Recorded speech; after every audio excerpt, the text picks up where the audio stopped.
ಕನ್ನಡದ ದೀಪ ಹಚ್ಚೇವು ಕನ್ನಡದ ದೀಪ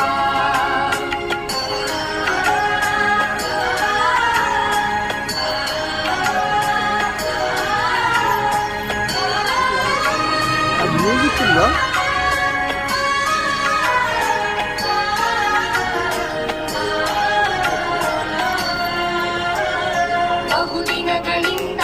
ಮೈಮರೆಯಿಂದ ಕೂಡಿರುವ ಕೊಡೆಯ ಕೊಚ್ಚೇವು ಎಲ್ಲೆಲ್ಲಿ ಕನ್ನಡದ ಕಂಪು ಸೂಸಲು ಅಲ್ಲಲ್ಲಿ ಕನ್ನಡ ಚಾಚೇವು ಬಹುದಿನಗಳಿಂದ दीपं ज्योतिपरायणे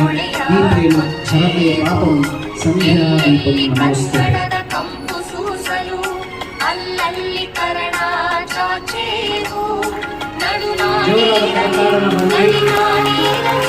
ಕನ್ನಡದ ಕಡೆಯ ಕಿಚ್ಚೇವು ನಮ್ಮ ಸಂಘದ ವತಿಯಿಂದ ಹೂಗುಚ್ಛ ಸಮರ್ಪಣೆ